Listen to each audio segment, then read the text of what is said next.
Episode 0, that was filmed in Las Vegas, and they said, hey, you're going to be gone for like a week to 10 days. I came back 5 days later, and I went to go pick up my son from like camp, and he's walking to the car like all sad. He gets in the car, he goes, you got eliminated after the second challenge, didn't you? Something I will say, which is maybe controversial, some of the people in the top 10 are like, oh, I deserve to be here. We earned our spot. Honey, did you really earn it?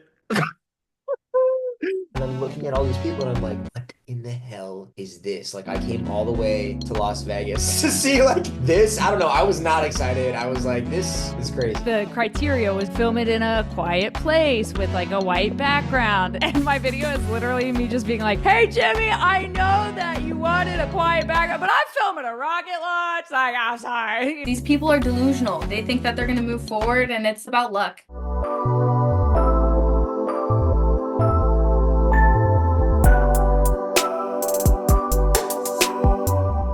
Jeff, thanks so much for coming on the show. Happy to be here. Thanks for having me. Brandon, thank you so much for coming on. Of course. Thanks for having me. Number 7 in the house. Zachary, thanks so much for coming on. Of course, man. I'm happy to be here. It's cool to see that people are getting behind it and super excited. So happy to talk with you. Hi, Elle. Thank you so much for coming on. Thank you. Nice to meet you. Hello, Kay. Thank you for joining me. What's up? How's it going? We've been kind of rescheduling this a couple times, but I'm so glad it happened today because I literally just got my jersey in the mail today.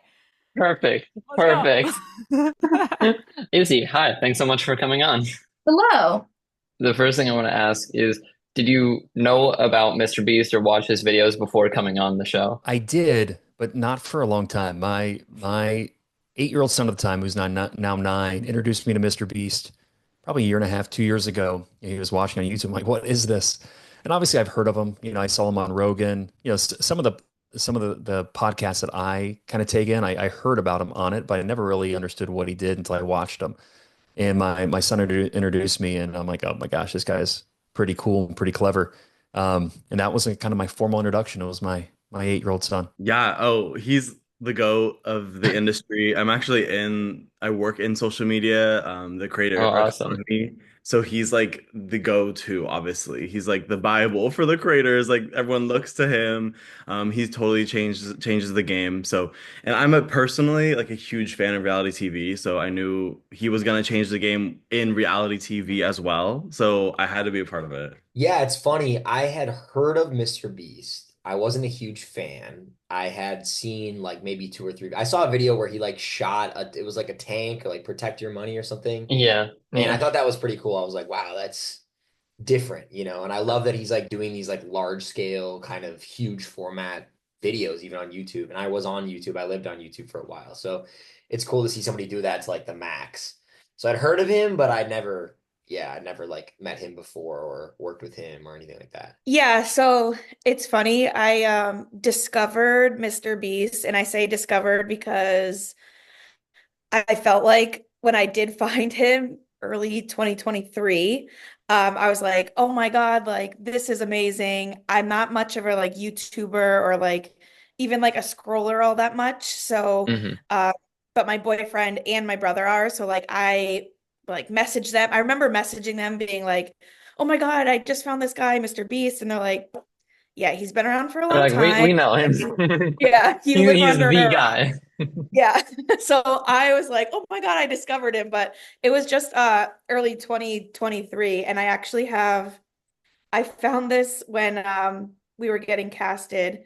I've like messaged him a few times just on Instagram, like showing a little bit of love. But so I scrolled up. He's never responded, at least not yet. My first message to him, which is like, mind you, this is like Facebook when you get the notifications like 2011 and you're like, ooh, cringe. Like I'm still getting this from like 2 years ago. It's a little cringy, but I was like, I must live under a rock. I recently discovered your YouTube and I just liked every single one of your posts. You're the best.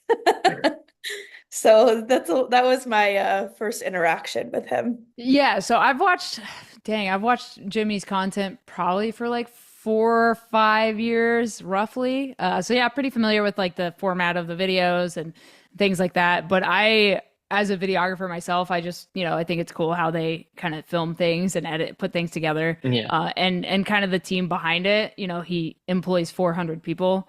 So, I mean, that's a lot of people. Like he must be doing pretty well if he can pay 400 people, you Yeah. know? So it just goes to show that like YouTube can be a viable like career if you just put your head down and really go for it and do it the right way, you know? Yeah. And it definitely takes a lot of logistics and Yes, managing yes. skills. I mean, I did something similar to this episode back when Squid Game the Challenge came out, and I think like 7 people on that, and that was a huge undertaking for me. Yeah. Like just interviewing 7 people and Right. organizing all that. And so Mm. the amount of cameras I'm hearing, all the behind the scenes, it is unreal to me. Yeah, it's wild. Like, and you know, I have my own podcast. It's called Project Freelance. I'm a freelance videographer, so I interview other freelancers on my show. And I actually the only person that I wanted to talk to on production, aside from obviously Jimmy and Mac and the crew, Yeah. was their FPV drone pilot.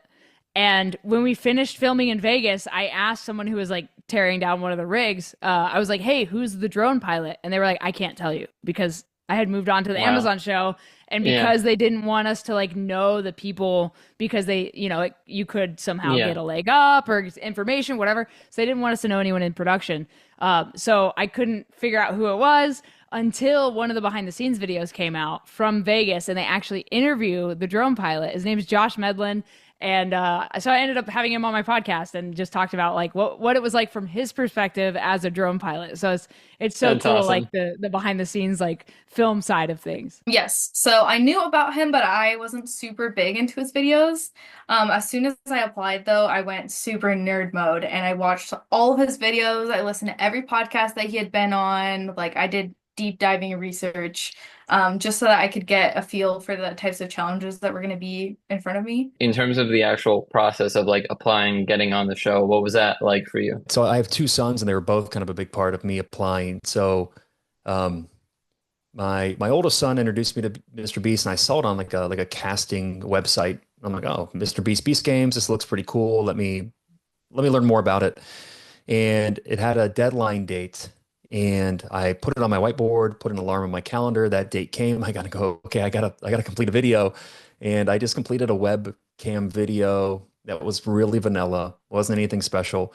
And I was hoping, fingers crossed that they would kind of get back to me. They did.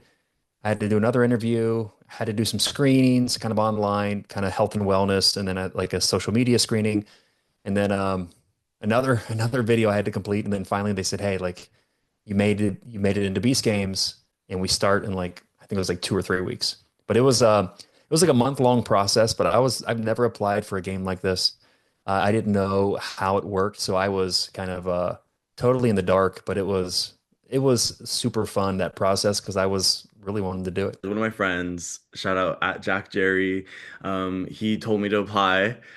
He applied, and I was like, this this sounds a little scary. I know Mr. Beast, it's gonna be big and scary situations. But I said, you know what? Let me just apply. So I did.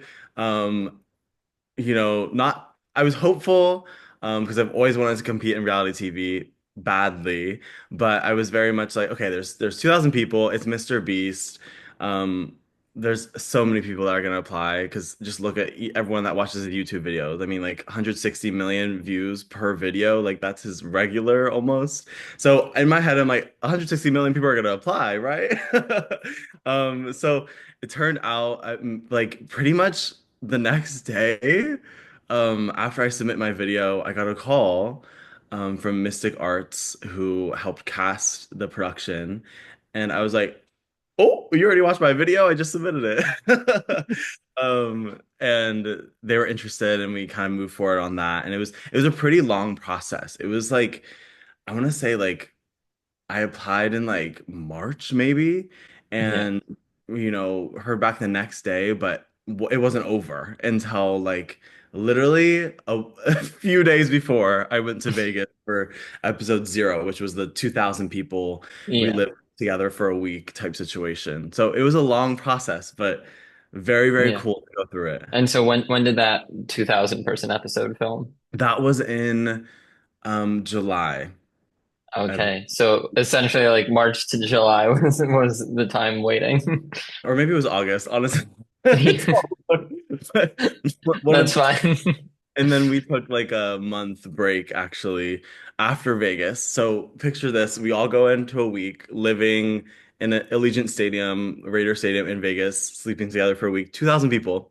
And then only 1,000 of us come out, so half. And then we have a month waiting, just waiting around, going back to our normal lives, knowing we're going back into this crazy situation, in like a month. And so then we went to Canada, in like September. Yeah, there was a casting company that they used to do it. And to be honest with you, I don't even know how I got in touch with them. I think they do a lot of, I'm not in reality TV, but they do a lot of like reality TV and shows like that. And so I think somebody from the casting had reached out and just said like, "Hey, would you be interested in, maybe doing the show or whatever?" And I'm like, "Sure." I didn't know anything about it. The joke is that in my brain, I didn't like look into it that much. So I thought it Hmm. was like 100 people or 50 people or 20 people. And I was like, yeah, that sounds really cool. So when I showed up and there was like, I A mean, thousand more, I people, mean, more or because 2,000 for the start. Yeah. yeah, because when I showed up at the start, exactly, I was in Vegas and I'm looking at all these people and I'm like, what in the hell is this? Like I came all the way to Las Vegas to see like this. I don't know. I was not excited. I was like, this is crazy, but yeah, it ended up working out. I guess I made it through that. So I don't know exactly where they found me. The only logical thing that makes sense to me, and if this was not how it happened, they should take this story and run with it because it's kind of interesting. Um, Back beginning of last year for Mr. Beast's birthday, he did that Tesla giveaway on Yeah. his Instagram. So in the post, he had written um so this is also very embarrassing. I'm laying out all my stories. So in that post, the caption was, "Don't forget to share to your story. You might be the reason one of our friends wins a Tesla." So like Mhm. I read that so quick and I read it as, "Don't forget to share your story." So I wrote this like big Mm. long paragraph in his post. Yeah. And I like tagged my brother and sister. And in that post, which it gets a little dark, but my mom had just gone through cancer and she had just beat that. And then my dad recently, unexpectedly, just passed away. So Oh, his I'm birthday was sorry. in May, and all of that was like in April. So it was very fresh. So like that was kind of my little sob story in the post. That's like, hey, we could use We some could like use a Tesla. positive. Yeah, we could use a Tesla, something fun. So I don't know if that's how they got a hold of me, but they reached out through my email, which is linked to my Instagram. And I think that's how they reached out and asked if I was interested. Um, and Awesome. yeah, I applied that night and heard back the very next day. So I can't, people keep asking, like, how'd you hear about it? And I can't remember if somebody sent me a tweet or if I saw it on Instagram. Anyway, like Social I, media, overarching. yes, found out it was happening, clicked a thing, filled out a form, sent in a submission video. And I actually, I filmed my video at SpaceX because I filmed rocket launches with a team out in South Yeah. Texas. So I filmed the video and like the criteria was basically like film it in a quiet place with like a white background. And my video is literally me just being like, "Hey Jimmy, I know that you wanted a quiet background, but I'm filming a rocket launch. Like, I'm sorry, hope this is cool." Send it in, and they got back to me and they were like, "Hey, we loved your video. We need another one that kind of goes more in depth with like what you do and like what you do with the money." So I had to send in a second submission. And I was also not in a quiet place for that one. I was filming a music video on location in Pennsylvania. So I was like, I'm doing my best here, but I have to like meet these deadlines to submit the videos that they need. Yeah. So I just had to I had to film it where I could. So submitted that one and then got a text message that said like, "Hey, this is so and so on the Beast team. Congratulations. We'd love to, have you on the show. We start filming in 2 weeks or whatever the time frame was." And I was like, "Oh, okay." It's real now. Little backstory. I work in 911. And so I got really burnt out working in 911. And I had an experience where we found out that my stepdad had leukemia, and I was going to work every day, and my family lives in Oregon. And I was just thinking about what would happen like if he passed away and I wasn't able to go see them because when you're in training in 911, you're not allowed to. And like where I live, the training for 911 is a whole year. So I was like, Oh, for wow. the future, that was just not happening. And Yeah. so I got to this point where I told my supervisor, I was like, I can't do this anymore. Like, I'm going to quit. And she was like, don't quit, just take a leave of absence. So I did. And when I was on my leave of absence, I was kind of recuperating from 911 and like, trying to relax myself. I went and saw my family and everything. And I got to this point where I was like, I really want to pursue my passions. That's the whole reason I moved here in the first place. And I'm passionate about film and I'm passionate about music. So I just went on Instagram once I made that decision of, okay, I don't know if I'm coming back to 911. And I found this advertisement for, hey, like we need people to apply for Beast Games.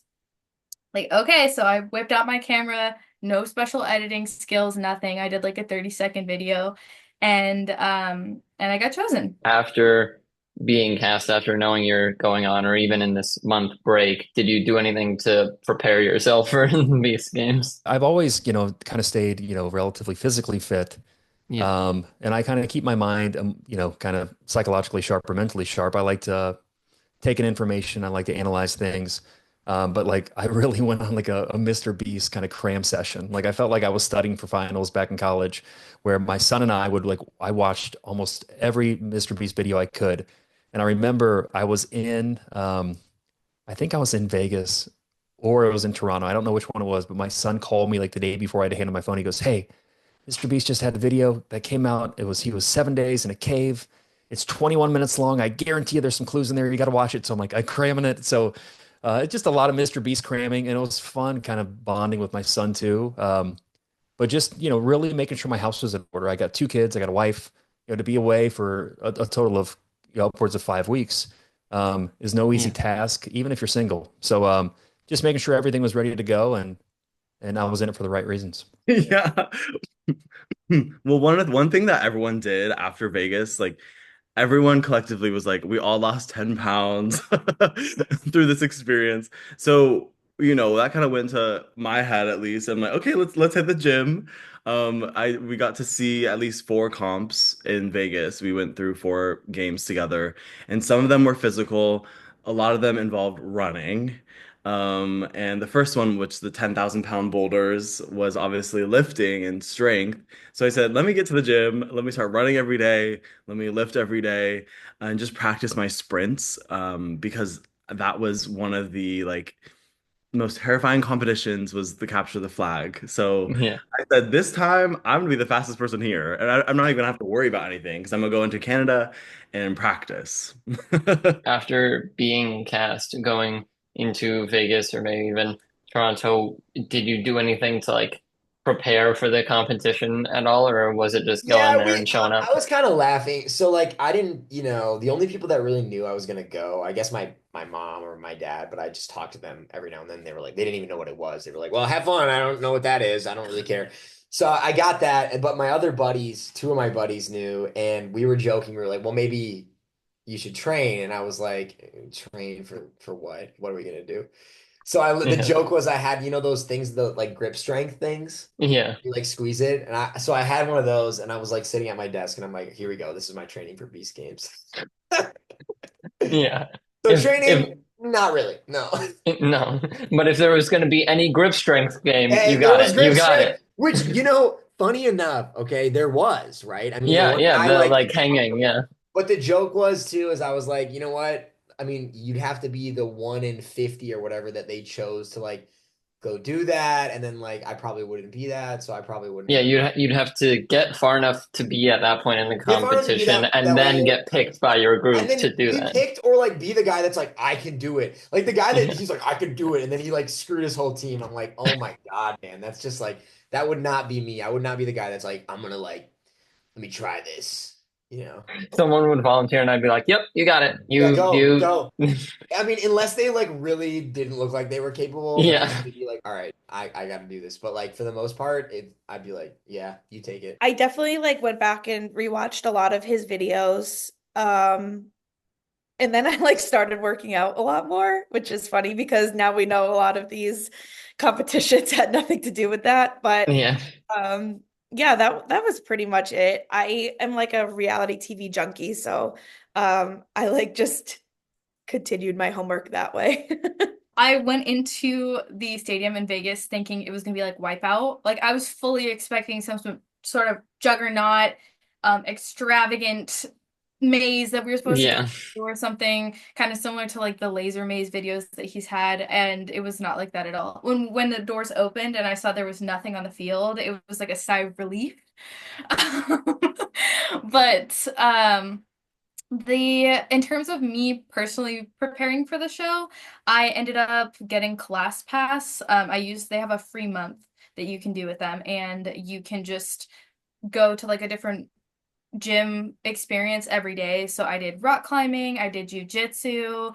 I started going to the gym every single day. I started doing yoga. I started like mentally preparing myself for this challenge.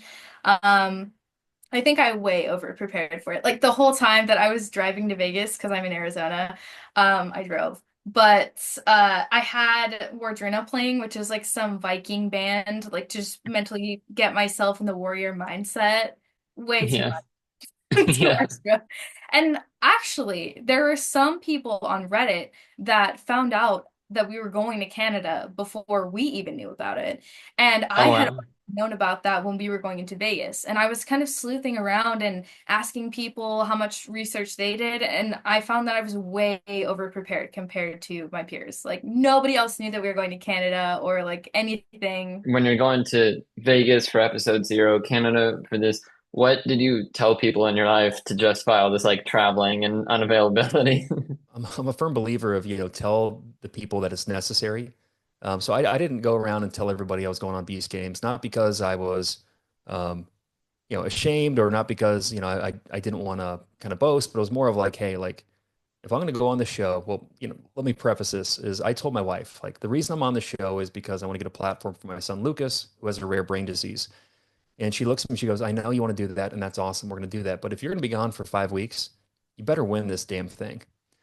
So my mindset kind of shifted. So I'm like, okay, I need to get into like a little bit of game mode. And so I didn't tell a ton of people. Um, Yeah. I told my family that, hey, I'm going to go on this show. And my family, I have 4 older sisters. And again, look at my hair. I'm not the youngest guy. And so they were like, wait, who's Mr. Beast? And then they went down the Mr. Beast rabbit hole. And they're like, oh my God, this guy's amazing. This is so great. Are you prepared for this? Prepared for that? And I'm like, oh my gosh, I shouldn't have told them because they were trying to be my coaches too. But I didn't tell too many people, but and I think that that's part of the secret for me is, really having discernment on who you share what with. But it was just a lot of kind of my core group and preparing and letting them know, okay, I'm going to be gone. I could be gone for a long time. If I'm gone for a long time, it means it's good news. Um, but man, I can only imagine what it was like for Jen and the boys to be gone, for me to be gone for 5 weeks. I personally said I was on a show, but I couldn't tell them what What show show? Okay. exactly. I mean, Yeah. some of Okay. my friends have I wasn't crazier. sure what level of confidentiality they had around it. No, yeah, you could say you're on a show, but not Yeah. exactly what. Even when we were filming, the Wranglers were saying like, "Oh, Love Island season whatever." Like they were kind of trying to think that tell everyone we're on the challenge, Love Island, Yeah. Survivor, one of those. But one of my best friends in the game told her work, I'll name her, that her relative died and she was on bereavement. So Wow. when she came back sooner than expected, it was real awkward. Yeah, I think the biggest thing for me, well, right. So that's interesting because, like, listening to the people that were in there, which is also why, I have some thoughts on it, to be honest with you. Because, in a way, like, everyone's there by choice. So I get that. Any moment you can walk out, I get that. But, there's a lot of people that were there that lost their house. They're fighting for their family's cancer treatment or for themselves that way. You know what I mean? So it was kind of hard in a way, seeing people and also just seeing the mentality of like I'm gonna be the one to get it, and I'm gonna be able to save somebody or like, get my house back or help my kids, and that to me was kind of sad because, I I know we're not all gonna get that, A. And Yeah. B, it's like it's hard because a lot of people gave up a lot. Some people like gave up their job or something, and then they're eliminated round one. And it's like, damn, that's sad. For me, you're right. I was as a performer, I like last year I was gone 8 months of the year traveling for film. So I'm used to like flying all over and Yeah. like being in that world. But what I wasn't used to was no phones, no books, no literature. I guess like that's the other part that got me, especially in Las Vegas, was like we had no access.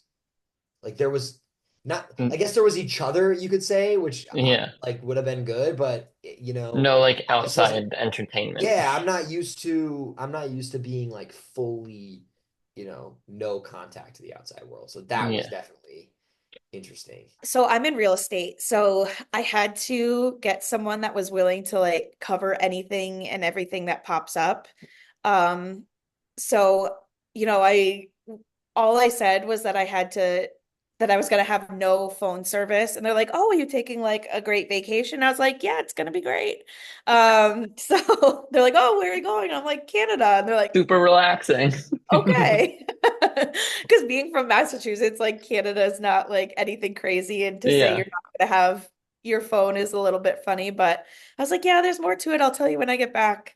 So, yeah, it was, my family, they kind of knew what I was like going into. They didn't know a lot of the details, but, we were all just like super excited for the experience. It was hard to like explain what, because we couldn't talk. We signed an NDA, so they said you need to be available for up to 8 weeks, which like that's really difficult for somebody that operates a business and like relies on like steady income for those Yeah. jobs. So one of my clients, I actually was like, hey, so I might need to be away for 8 weeks, and they were like, basically they were like, fuck you, like no, absolutely not, like that, like what about me, like, and I was like, Yeah. I don't think I want to work for you anymore because this is not how, like it Yeah. just, Yeah. so had to do that with one client. But my other clients, like my away from work or my away from the office message on my email was just like so generic, like, hey, I'm going to like a really remote film location for a thing. I'll be back sometime. Hope that Yeah. you don't need me. I don't know. But the thing is, like, because I filmed the rocket launches, I had a hard date, like a hard out date that I set for myself because I Hmm. had to film the next launch, right? Like, no matter what, like, I was going to self eliminate or get out by that date because I had to make sure I had time to get home, get Yeah. packed, and get down to SpaceX to film this launch. So, regardless of how far I could have made it, I had to leave, period. Because, like, Beast Games is cool, $5 million is cool. I wasn't really in it for the money, I was in it for like the experience. And it was great exposure. Like, I actually booked another show. Like, I was That's awesome. already booked, had flights booked to go to Ireland to film a game show or to be on a game show. But I chose to do Beast Games because of the exposure level. Obviously, he's the biggest creator Yeah. on the planet. Like, you can't not do that. So, Yeah. yeah, I wasn't in it for the money. So, like, I was like, okay, well, like, I could, make $5 million. I could make $0, or, like the $2,000 that you got for being a part of the show. But like SpaceX money, that's guaranteed, baby. Like, I gotta go film this rocket launch. For this 1,000 person like huge set, what was just the process of like getting out there, getting into the building, everything like that? We there was a few hotels that went to Buffalo, New York first. And so Okay. we went to Buffalo, New York, stayed there for one night. Um, and that's where I ended up meeting a lot of my close people. There was like a pool at the hotel. So like we all kind of just were chilling at the pool. And then we were all like, oh, let's try to get on the same bus the next morning together, which we did. And that's when we really started like our close bond, where we all ended up in the same hotel in Toronto. And um, I don't know, in under the behind the scenes stuff that Mr. Beast has shared, Hmm. they were talking about how like the city kind of got flooded at one point because we got a huge rainstorm the night before. Oh, So no. Saturday, August 17th now enters the history books. The wettest day ever for the Toronto area since records began in the 1840s. our hotel had like all these random rooms that we were allowed to go in. Like a couple of them had just like rain coming through the ceiling. Mhm. And so it was really funny. And like we took all these like really funny videos of us just like playing games as it's like pouring in through the ceiling. So just Yeah. preparing for that. And then yeah, as it got closer, like the nerves definitely set in. And then we got our uniforms, which was super exciting. Um, and there was just always constant like speculation on what we think, and like one little thing would go around and everyone's like, oh, it's got to be this. And Yeah. yeah, it was Yeah. fun. And there's so many people from LA and Vegas that were on the show, so a lot of them were like, oh my gosh, I've never seen rain like this. And it was a crazy storm. The hardest thing is like transporting 1,000 people. It takes time. Like it takes Yeah. a long time. And I think there were like 21 buses. So we had to move from a hotel they were trying to like organize us in this hotel. But every time a new group came in, everyone was like, oh my God, my friend. Because we hadn't seen each other Yeah. for, 4 weeks or whatever. So everyone was like, come sit by me. So it was just chaos for like hours while people were trying to get to the hotel. And then finally we get on the buses, and then we have to go, sit in a parking lot until we can get moved from one spot to another spot to another spot until eventually we get to the hangar. So it definitely like was a lot of sitting around. And a friend of mine, or a friend that I had made on the show, he ended up self-eliminating in the game after me, after I got out. It was like I think it was like another like sacrifice your row type of deal. And he got like, I think like $80,000 or something. And he told me privately, like in text message, which he doesn't mind if I share this, I'm not going to name him, but he said that he decided to self-eliminate and eliminate his row because he was starting to get like depressed from like sitting around all day. Cause that's like Yeah. mostly what we did was just like wait to film, Yeah. So, which I totally understand. And so I think about the other contestants that are, in the later episodes, how their mental state must have been, like the most recent episode, they bring their families in and things like that. And, the general public is like, why is everyone crying so much? And I'm like, the level of like just done with it that we are, Yeah. like it makes sense to us, the contestants, why they're crying. Cause like Yeah. the exhaustion, And you're I away don't from know, home. like, I don't know the exact time frame, obviously, but in this latest episode, also when they go into the houses, they made it seem like basically a full day of alone in their individual houses. Because there's like one challenge that happens at night, Mhm. and then they're like, give you some time to think. And Yeah. then the next challenge is another night shot. Yeah. And I was like, okay, so did they spend an entire day alone in their house? Yeah. And the other thing is like in Vegas, like what people probably don't see or understand or know is that because of the arena or the stadium we were in, it had a glass roof, so like the sun would come through during the day. It made the set look horrible during the day. So we only filmed at night. So Oh my we're God. filming from like 8 p.m. when it gets dark to like 6 a.m. So That's we're like, insane. our schedules are completely upside down. Oh my God, that was crazy. So, when I got there early. So there was kind of like three big groups. So we had 3 extra days before we started. I got there the very first day. So I had a lot of time to bond with my competitors. And there was a guy, his name was Caleb, and he was one of the first 100, unfortunately, who got eliminated. But he was really smart and he did a lot of due diligence to figure out what was going on. He was using like weird drone footage. I don't even know how he was getting it. And he figured out where we were going to be, and he was accurate. And he also knew how many people were going to be eliminated in the beginning of the Oh, games. wow. So, yeah, so going into it, I knew about what my likelihood would be moving forward. And I had just set my eyes on the prize. I told myself, I'm going to get a Tesla. Like, I wrote a letter in the hotel room before the game even started. And I was like, I'm so happy I came here. I love my new Tesla, like all this stuff. And so Yeah. when we got there, though, the fear set in. Like, as soon as I saw the trapdoors, I was like, I'm not falling through that. That's not happening. Like, no. And the way that it was in the warehouses, we had to walk from the bottom where you could see the underside of all the trapdoors. It was like big wooden boxes, and each of those Yeah. wooden boxes had numbers on them. And Yeah. then we walked up the stairs and to the top of the trapdoors, and that whole time I'm just like my palms are super sweaty. I was like, I am not ready for this. But I had convinced myself that it was going to be some sort of memory game. Mm. Totally. But I Yeah. did see in one of his newer YouTube videos, they did do a memory game. So I wonder if that was kind of a Yeah. thought that they had at some point. So you got out pretty early in the normal beast games with your row getting eliminated. What kind of was the thought process after that of like what just happened? I made it all this way for essentially nothing. Oh, the disappointment in my row was very eerie. Getting that far, especially in my row, I was number 7 rows. I think there's like 86 people in my row or so, Hmm.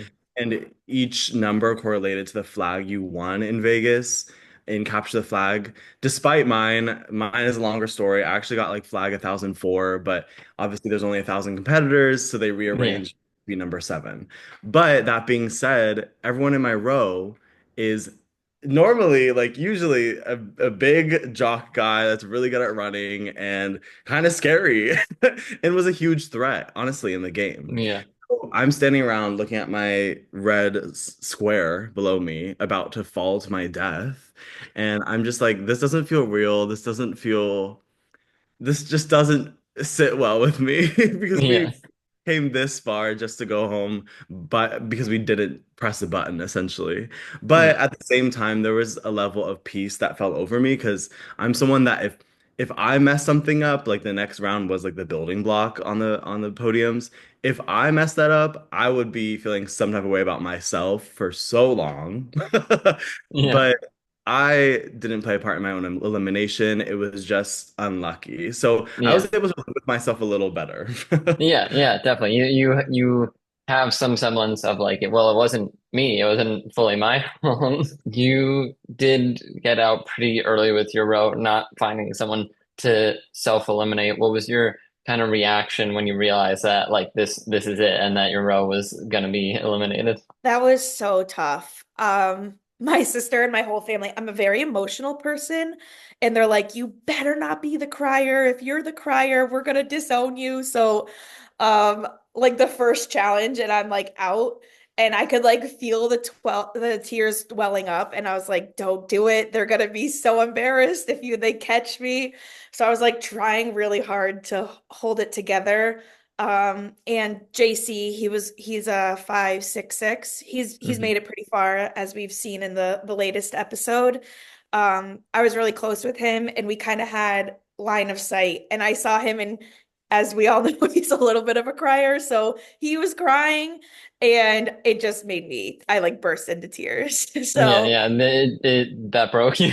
yeah, that broke me. And I've said it before, and I think like the biggest thing was like not necessarily the money, but because like you've built these like really great connections with people, it's like the fear of like missing out on what else they're going to be able to like see and experience. And Yeah. like that was more of like the feeling that I was feeling more than the money. Tell me about the thought process of like accepting one of those episode one bribes and getting out. So, because I had watched a lot of his videos, I knew he was gonna offer a bribe at some point. I was not expecting it to be right out the gate though. Yeah. And as I was sitting there and I saw it come up, I had that feeling of I don't want to fall through this trapdoor. I'm not gonna let that happen. And also, I'm not gonna take a bribe that's too low because I know how this is gonna go moving forward. So I set this goal in my head of how much money had to be on the board before I clicked the button. And in my head, it was $75,000. And we were all just sitting there waiting for someone to hit it. And it took a while before the first person hit it. It was like 2 minutes in. Yeah. And Mr. Vis is freaking out. In the actual shot in the show, it goes by so fast, but in real life, it was like dead silent. Like everyone was like Oh just, wow. oh my God, like do I press the button? Do I not? And so that one person who hit it, everyone was like, oh, and like everyone started freaking out. And then like a couple minutes passed and the second person hit it and everyone was freaking out. And by the time it had got to like the 10-second mark, only like maybe 10 people total had hit the button. And so that number was still really high. And I was like, I'm gonna end up hitting it if it is above that $75,000. And it was. So at the last second, I literally closed my eyes and I pressed the button and I opened my eyes and my square was green all around me. And the girl that was standing next to me was like, oh, she hit the button. Like, unplugged myself and went up to the front. And he tells us, okay, so in the show, it was more accurate to what was happening, but because the screens in real life were kind of on a delay, Yeah. he was like, 30 people hit the button at the last second, we need to calculate it. And so we were like, okay. And everybody Yeah. just sat there and waited for the money to be calculated. And then he comes back and he was like, it's about 20 grand for each of you. And I was like, Yeah. eh. Still good money though. Yeah. I knew that other people were going to use my same strategy. I just didn't know Yeah. how many. So I was like, I'm Yeah. willing to, as long as that money amount is a certain, I'm willing to take whatever that is. And I was very pleased with the end result. Yeah. But it was interesting too, because there was like one guy in our group who was crying and he was like, I shouldn't have hit it. I'm like, no, dude, these people are delusional. They think that they're gonna move forward and it's about luck, really. And you saw that happen. Yeah. You know, entire lines of people where one person makes a decision to take a bribe and they eliminate everybody.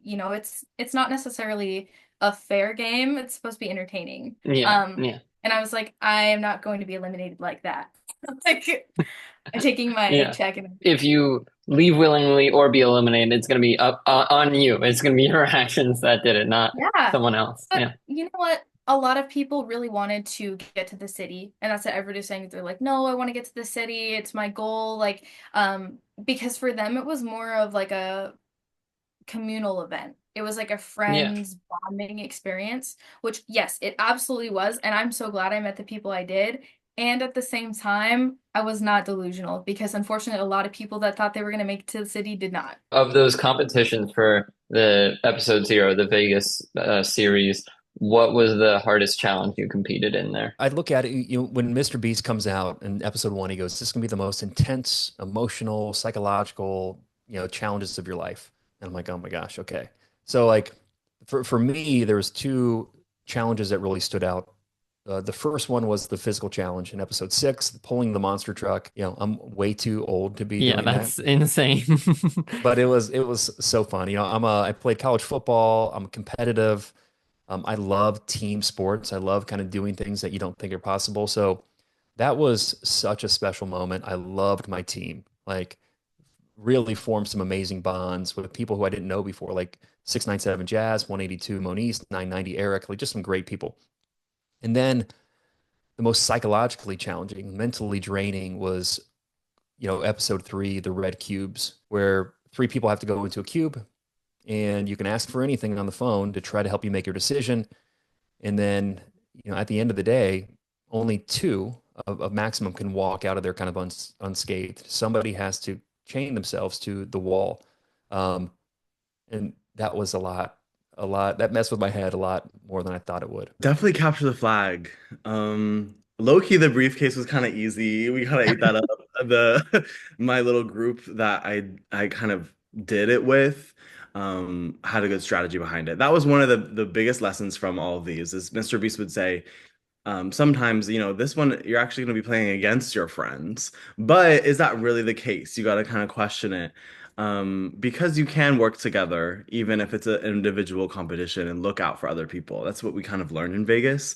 But the part where that kind of rang true was to capture the flag, because you could try to help each other and be like, I'm gonna go for this flag, don't go at all. But at the end of the day, there's someone right next to you that wants a spot in Beast Games on Amazon Prime in Canada, and they're Yeah. gonna steal it from you if you don't really trust them. Yeah. So that was the scariest part. Everything not on camera. I mean, that's kind of the joke, right? Is like Hmm. everything that we did in there, we did, I would say, in cumulative time, probably 4 minutes, maybe. Wow. I mean, literally, like pulling the stone thing took like literally 30 seconds, maybe 20 seconds. I guess the last thing, just standing on that platform or whatever, yeah, was probably the longest. But we were there for, I mean, I was there for 4 days. And so it's just like an interesting experience, I guess. we're living in Allegiant Stadium. It's sunshine. We're shooting at night and it's all glass. So we're supposed to sleep during the day, but the sun is like, Yeah. it's sunny. You know what I mean? Like it was just silly to me. Like some of that was just dumb. And I guess I'm thankful for the experience, and I'm definitely thankful for the cash, which is why I went. But ultimately, yeah, hardest game I would say was like just like staying awake for 18 It was hours, whatever's not in the not game. sleeping. Like I mean, Yeah.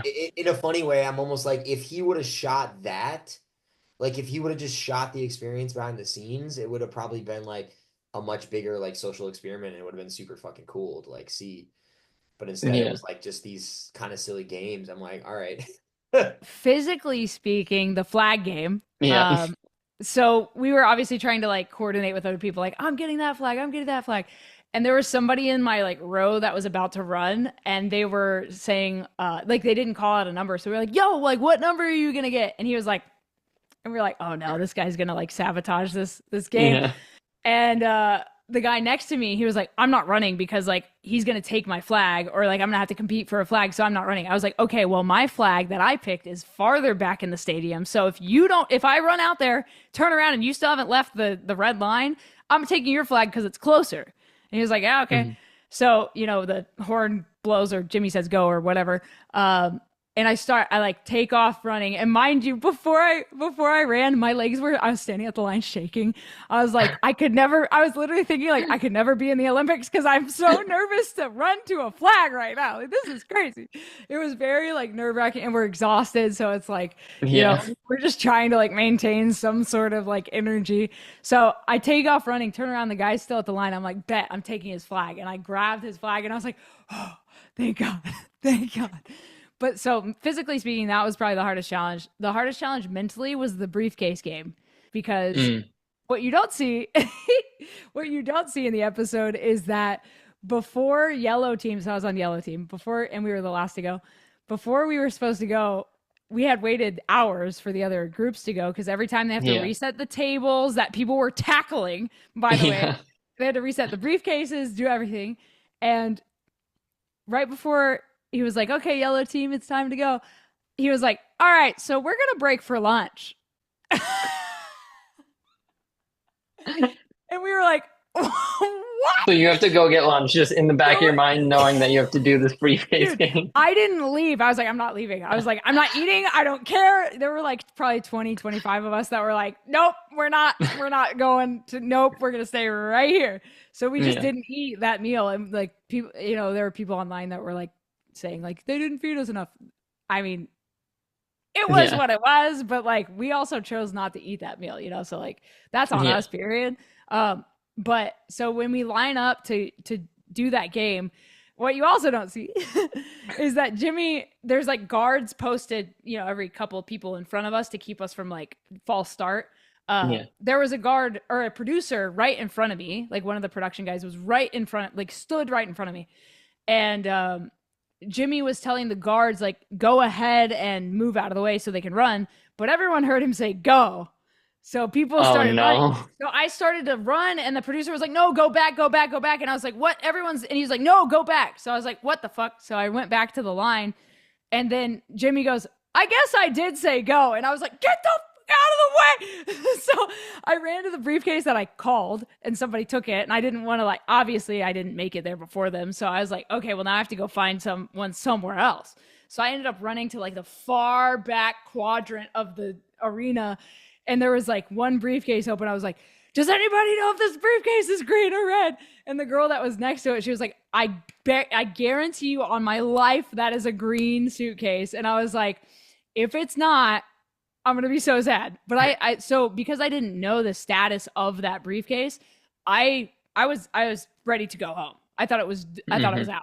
They came up to me with the camera, and I was like, yeah, I'm pretty sure this is an eliminated case. Like, it's been real. Thanks for having me. This whole thing. And it turned out to be green. And I was like, the relief that like washed over me, dude, it was wild. And then the yellow team, like after that game, I think they might show a little bit of it, but we had like cans of liquid death water. And I mean, we were like throwing water. We were like celebrating and stuff. It was so funny. And like, I hope that footage gets to see the light of day one day because I mean, we were going wild. Honestly, just the mental aspect of everything, just the strain of the whole experience. That was probably like the hardest thing, especially going into it. So I am a little bit of a spiritual person as well, and I decided to draw some tarot cards before I went there. And one of the tarot cards that I got was like a knight riding into battle, and I was like, okay, that's me. And then one of the cards that I got, the very last one I got was I believe it's the Eight of Swords. It's a woman and she's tied up and she's blindfolded and she's in this line of swords. And kind of the card is like, okay, well, she doesn't know that she can walk forward because she doesn't understand that her feet are unbound. She can't see that, but she can walk forward. So I took that as like, okay, it's going to be some challenge where I'm not going to be able to think that I'll make it, but I will if I just keep going. And when I got there and we were put on the rope for the first challenge, my team was extremely unmotivated from the start, from the get-go. They thought that they were the losers. Like they fully convinced themselves before we had even started that they were going to lose. Yeah. And it was like I set my eyes on the prize and I told everybody, I was like, we have to keep going. We're going to be the underdogs. I started running up and down the line, up and down the football field, telling people like, come on, like this is going to be, Pumping them up. Yeah. yeah, we're going to do like 1-2 pull or whatever. And going up and down and really trying to like motivate people. I started organizing our line and putting the strongest men in the front. So hopefully we could get that good like first grip and everything. But I noticed that just before we even started, people were complaining and crying already that we had lost. And that was Yeah. that hard. That was people thinking that it was over before it even started. So Yeah. I was like, wow, okay, this is a lot different than I was expecting. I thought it was going to be some sort of personal challenge, but I realized the group think has a big part to play. What was it like returning to your life after, Vegas and Canada and all this Beast Games traveling? It was so bizarre because it's not like it's a live show, so you have to wait several months, keeping a little tight lip, Yeah, I'm sure. away, and that's not something I'm normally good at. Everyone in my life knows, my friends, family, I don't really keep secrets unless it's really, really serious. I don't keep it. I don't know Yeah. why. So this was very challenging for me. I will say the transition from Vegas to normal life for that month was a lot more difficult than the transition back from Canada to normal life, just because it's like the Hunger Games, the Vegas portion. You play the first Hunger Games, you're going back for the quarter quell, the catching fire. You can't rest. You have one Yeah. month. You have to work. Like you have to have a social life. No, all I'm thinking about is the game. So I'm trying Yeah. to go back. So that was the hardest part. Like I could not focus on anything else. That was really rough. I would say when I left the Vegas, the Allegiant Stadium, I was like, you know what? I might not be coming back. I was like, I don't think I want to do this, even having gotten to obviously to the Amazon show, I was like, I don't know, man. I mean, we're like out here, conditions were not good, sleeping was not good, none of that. But I made a thought. I was like, when am I going to be able to do this again? I don't know if it'll exist again. So when I got to Toronto, I had a new mentality of like, I'm giving up all my stuff. And it was almost just a spiritual thing for me, which was like, hey, I know what I'm getting into. I'm not going to be comfortable. I'm probably not going to, like, none of these things are going to be met. And I'm just going to zone out. And I think that mentality kind of helped me. Although I was technically only in Toronto. I mean, we flew to Buffalo, New York for a night, and then I went to Toronto for probably 3 days. And then Hmm. I immediately went to London. So like if you're asking me like what it was like, it was wild, especially for me because I literally got out of the game, like went into the little like they have a big holding area where it's like there's like Yeah. therapists and people there to like talk to you. I'm guessing like when people were sad, it was probably a thing. My Yeah. group, everyone was like ecstatic. They were like, we we feel good, whatever. You didn't have to be there too long. You got money. You're No, we getting got out. money, you know, and then I literally next morning boarded the plane, was in London, like and I had packed like my suit and everything that I needed for the premiere and like Yeah. everything I needed. So honestly, like looking back, it was pretty magical when you think about it. Like it was just a wild couple of months. Yeah. And yeah, I was immediately like in the city, like back with the noise and all that. I'm like, wow, all right, this is life. It was definitely tough because it's just like such an like exciting experience. So like a couple like family friends that I was selling their house or maybe like they were looking to buy in the future or whatever, like those conversations were kind of tough because I wasn't really sure like how to spin it. But it ended up being like they didn't ask too many questions and I was able to skate by. And then plus I was like, it could be as long as a month. Um, and then I was back like within a couple days. So it ended up being not too bad. And the person that I had covering all my stuff, they're like, oh, you're back already. I'm like, yeah, don't Yeah. mind me. It took me forever to get back on like the correct time when we got out of Vegas.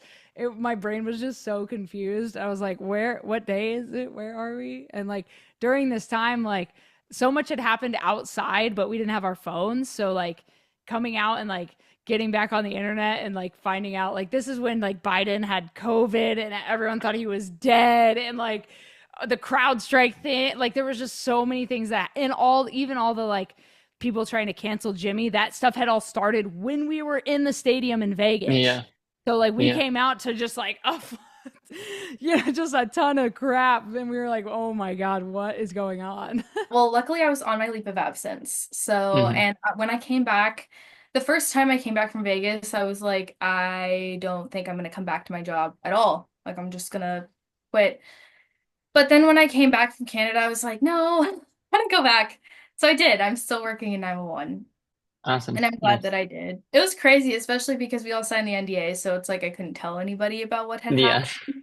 But it was the most wild experience of my life. Like, there's no comparable experience that I can give other than maybe like some sort of Hunger Games-esque experience. Because you're going in with this big group of people that you just met, but you bonded really quick with. And, you know, you really want to see everybody move along, but you already know that not everybody's going to make it. That feeling alone is super unique. But then just coming back and knowing that I did the best I could and I actually got something valuable, it was awesome. It was all around a good experience. It's a bizarre feeling, so on paper I won, but the money wasn't there yet. On paper I won, but I couldn't tell anybody. So and the show hadn't aired. And one of the things that part of our agreement with Beast Games was you can't tell people you were on the show until the show aired, which was December. And at the time, this was September. So the way I kind of equated it was like planting a seed of like a beautiful fruit tree that you're pretty sure is going to grow and bloom and have some amazing fruit.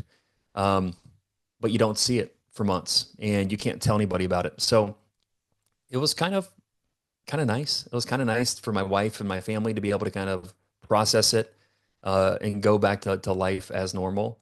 Um, it was just very interesting. I've never experienced anything like it. Guess I didn't think of it until now, but it is probably a nice grace period of like those couple months of like back to normalcy with the family and everything before all the like notoriety and craziness from the show kicks in.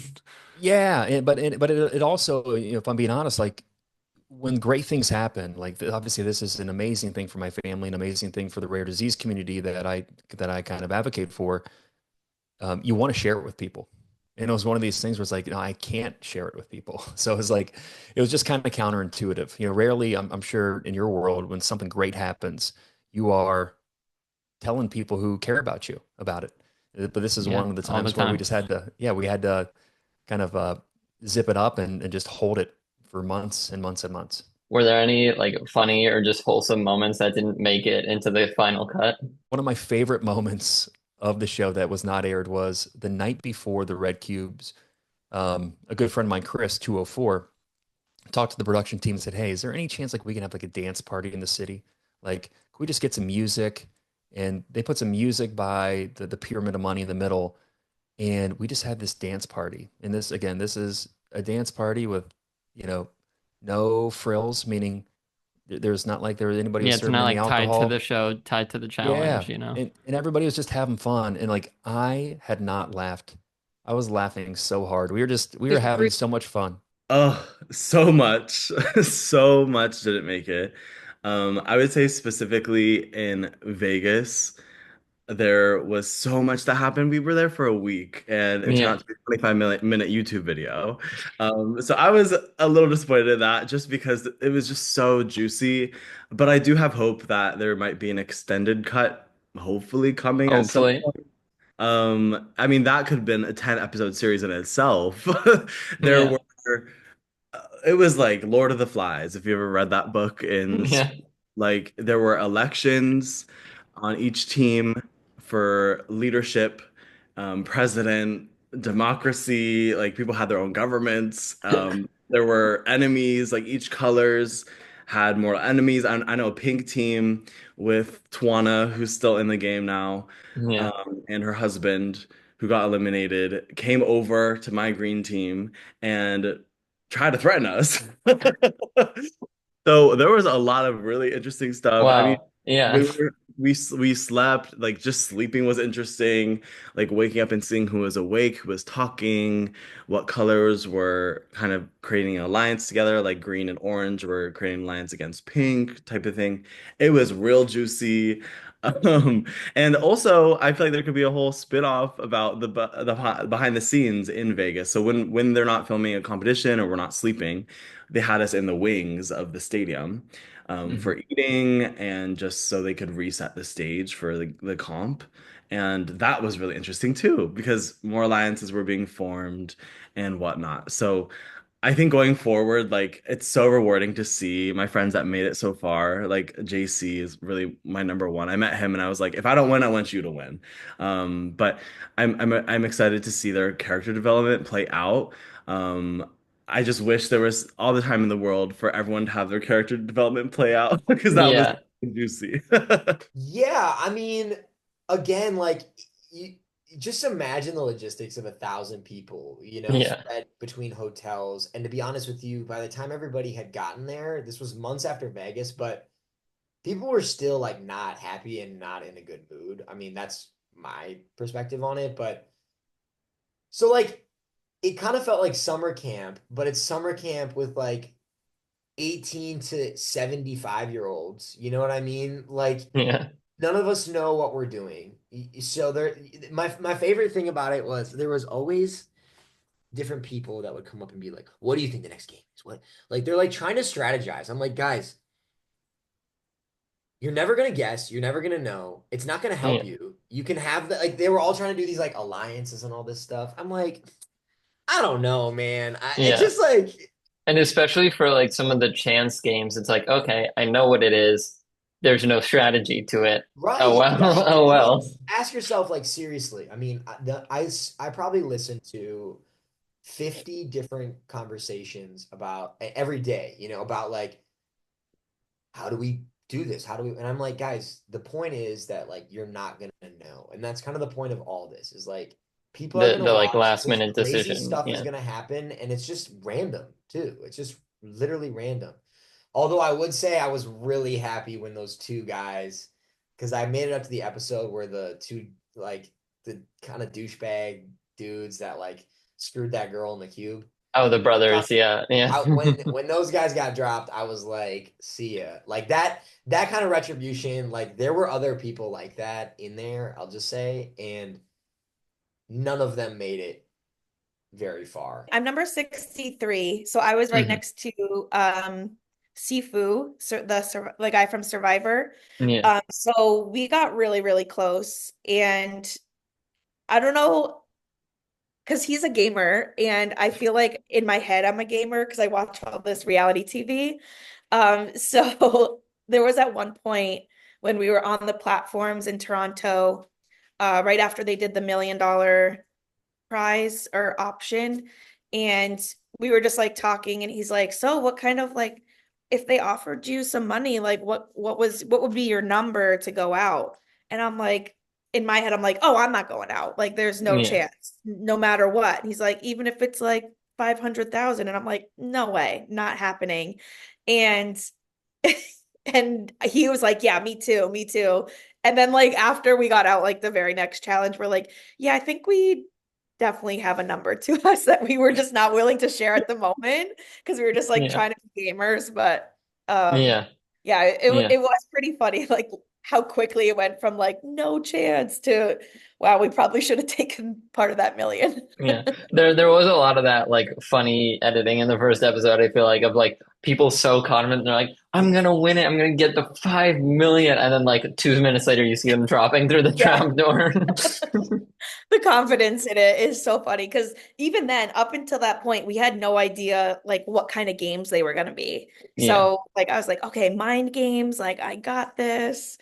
Oh, I that was one thing I also did in preparation. I did do a lot of puzzles just to keep my mind fresh, is Got what I it. had in my Nice. Yeah. Yeah. That probably would have helped with like the building blocks and yeah, everything. that one I probably would have done well in that one, but we'll Yeah. never know. In Vegas during that downtime, there were cameras kind of all the time. So I'm hoping that they put out like a long form or like a several part series of just like behind the scenes, like just Yeah. extra stuff.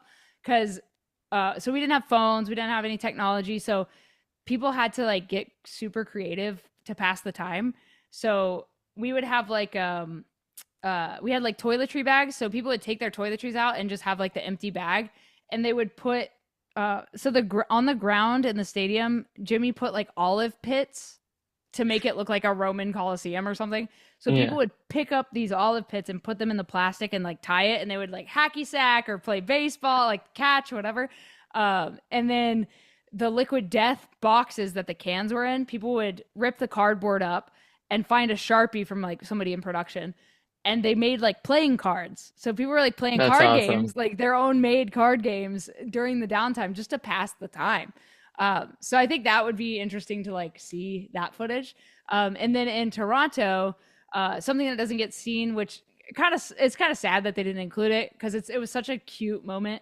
So one of the contestants got out, or he took the money bribe, like the first challenge, Yeah. the split money bribe, and after he like walked up to the front, he asked Jimmy, he was like, "Hey, I want to propose to my girlfriend." And Jimmy was like, Oh, "Wait, actually?" And he was like, "Yeah." So they filmed it, and so he walks up to his girlfriend who's still in the game and gets down on a knee and proposes to her, and like they filmed the whole thing, and it was so cool. It was so that's cool. awesome. Yeah, Yeah. but that Yeah. obviously they didn't put that footage in because probably it took Yeah. too much time or whatever, and they weren't quite to like the storytelling aspect of the show because there was Yeah. still so many people. So Yeah. I understand why, but like I hope they get that video. I hope they send them that video because like that's their like proposal. Like Probably. they gotta get Yeah. come on. Everything that I experienced was done in like 4 minutes. But in real Hmm. life, it was completely different than it was portrayed in the show because, like I said, there was a lot of tension. Everything moved a lot slower. At the end, when everybody was leaving, people were giving people hugs. Like, it was just, it was a lot. There was more that happened in that moment than was portrayed in film. So the Yeah. other, Definitely. funny wholesome moment. Um, not necessarily wholesome, but just very weird. So a lot of people got to meet Mr. Beast for that video that you're talking about with, is it Colin and Colin and Samir. yeah. So when they did that video, I was in the very last group at my hotel, and it was me, one other guy who was like Russian, and then this whole group of Mormon kids. And like they started as a joke, but they really wanted to sing Sweet Caroline to Mr. Beast. And everybody, including the producers, were like, do not do that. That is so embarrassing. But they were like, no, we're gonna do it. And so I'm kind of playing devil's advocate here because I'm not going to sing. I don't even know the lyrics to that song. But I was like, you know what? You guys should do it because it'll make it in that video. Like, it's crazy Yeah. enough. And so we went to meet Mr. Beast. And some of these guys at the very last minute were like, oh, I don't know, man. But this group was strong. They were like, we are going to sing. Yeah. And so we just come in all silent. It's really awkward. Mr. Beast is like, okay, guys, like, what's up? And then he stands up and he's like, holding hands or whatever, however it starts. And they're like, sweet Nolan's mom, bum, bum, bum. And like, it was Mr. Beast's face when they started singing was literally just like he was like, Oh, I'm sure what? he had no clue what was going He was on. like, who let them in here? Like, and then when they said Sweet Nolan's mom, Nolan looked at the camera all like, and they cut it out. That whole thing is just not in the video at all. On kind of the flip side of that same question, were there any like sad or emotional moments that didn't make the final cut? It's hard as a viewer to kind of watch and see, wait, how are they so close? Why are people crying? But when you remove all connections to the real world, phones, technology, email, family, you forge quick and kind of meaningful relationships. And so when people are eliminated, it's not like you have time to like say goodbye and you have one last meal. Like you're literally kind of swept away. Like for example, Patrick, number 930 in the top 10, he was one of my closest friends from back in Vegas. So we were friends forever. And after he got eliminated, it was like a bye for 30 seconds, and then he gets walked out of the gate. So um, saying goodbye to people was probably one of the most challenging things because you get so close and you're so used to spending all day with them, and then it's like, see you later. Oh, yes. Back to Vegas. There was just so much that happened in Vegas. Obviously, I got out on the podiums, didn't make it into the city. But for me, one of the saddest things that happened is in our alliance with the JC, the Akiras, the Estebans, there was about 30 people. So there was a lot. But there was a really close knit of us that were like a 10. And one of them was Gabby, and she got out in my round during Capture the Flag. And so I got a flag very close, and she Hmm. went for the one very, very distant. So she had a task on her hand to beat someone else for the farther one. I got my flag, was so happy. I was like twirling it in the air. I was like crying. I instantly, after that joy, see Gabby get out in front of me. Someone Oh, wow. swooped in front of her at the last minute in a malicious way because she called that flag and stole her flag. And I started sobbing. And it was the craziest change of emotions from being so Yeah. happy about yourself to seeing someone that you cared for as much as yourself get out in front of you that deserved it. Like as much as you, if not more. And then I see my lions in front of me on the other side with their flags watching, and they're just like, a jaw dropped. I immediately go to Michelle, who is also Gabby's other best friend, and JC, and we're sobbing and we're like, we need to win this game for Gabby. And that's what JC's trying to do. And he got so much money. And I call that a win in itself, no matter what happens to him after that. Yeah.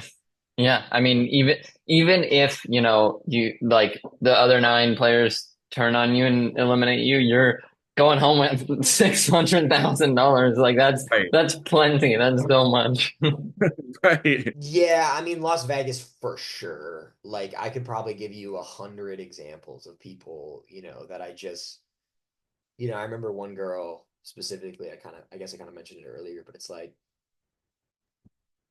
you know, she she literally like lost her house in a fire, like she has 2 kids, like trying to fight for them, and it's like spends 3, 4 days there, and then like on the last day gets screwed over by somebody. You know what I mean? And it's Hmm. just like Yeah. it makes you think about all of it. I mean, on one hand, it's amazing and it's like such a cool and crazy show. I guess it's like once, but at the other end of that, I think there could have been more care in terms of some of the people like they were really out of low, you know. Yeah. So then to play with them and just be like, "Whoops, sorry," to me, I don't know. It's a little sad to me. Yeah. I'll tell you one moment though. I don't know if anyone's told you about this, but this is true, and I think this is some dumb stuff. This is how. Let me tell you. There's that movie. Is it Two Popes or yeah, Two Popes? It's Okay. I funny haven't because seen it. when in the middle at the beginning of the movie, he says like you'll know the leader because they don't want to be the leader. And like that's what Beast Games taught me most is like in Las Vegas, there were people that wanted to get up there and like were like, I'm the one, choose me, I'm the leader, make me the and they were all terrible. They like were all terrible people. Like I really believe Yeah. that. So like honestly, like what I took away, I guess, from the experience was if you're that girl or guy that's up there like yelling and telling people that you're the one, like the chosen one to go the distance and do everything, I'm like, you're not it, man. You're not it. I guess like two little ones. One was actually with one of the Wranglers, the people that were helping. Hmm. We got these like really cool water bottles, and when I knew that I was out, our Wrangler, she had been like hanging out with us quite a bit because we were the very first row, so we were along the edge, and they were all like standing right there if we like Yeah. needed help or if anything happened. And she was so sweet. And she was like, I'll make sure I get your water bottle to you. And like, I don't know, that moment was really like wholesome for me just because I had such a Yeah. quick experience there.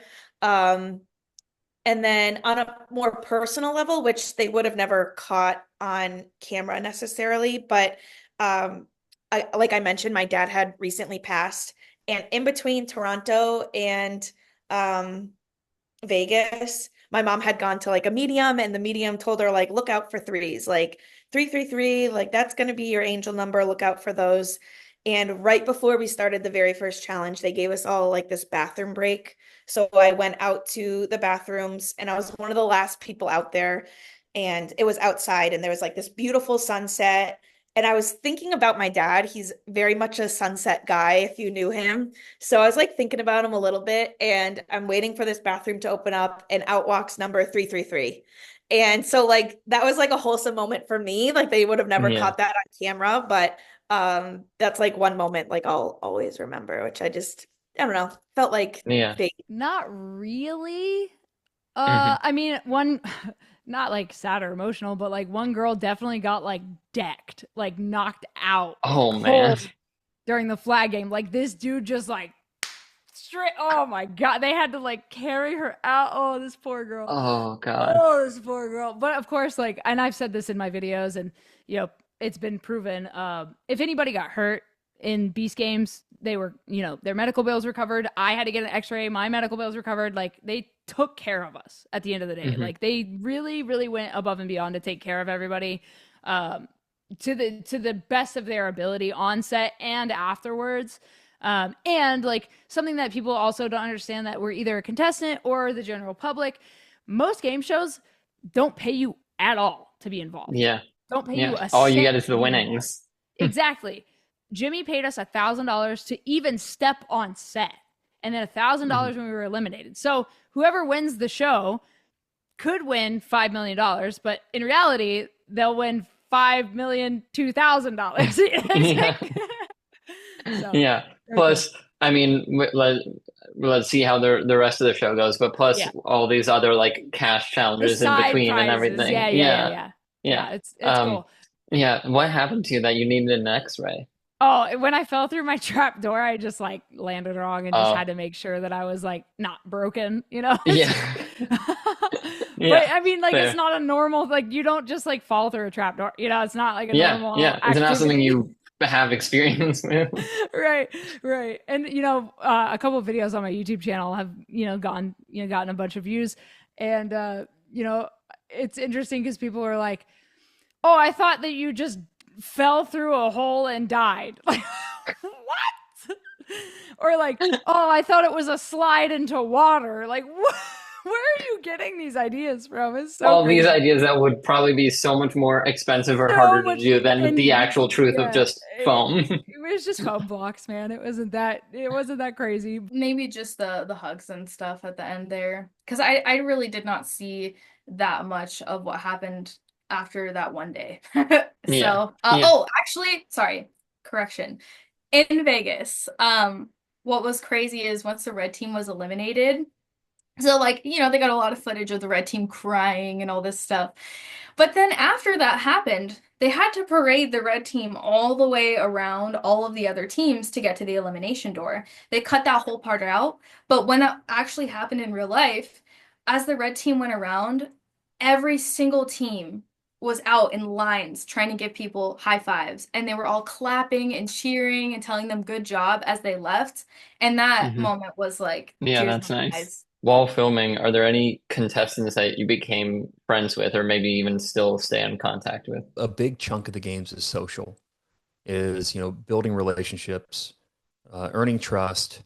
Um, And a lot of these aren't just, at least on my end, weren't transactional. So I met some amazing, amazing people who were so different. So people from different backgrounds, different ages. Like, I'm here, I'm in my 40s. I got silver hair, I got two kids, but I was good friends with people in their 20s, who literally, um, could be a child of mine. So, and then there was people who were, almost 20 years older than me that I became good friends with. So I felt like age kind of disappeared and people just connected. Yes. I became very, very close with a tight group from Vegas. Day one, before we even went in, actually.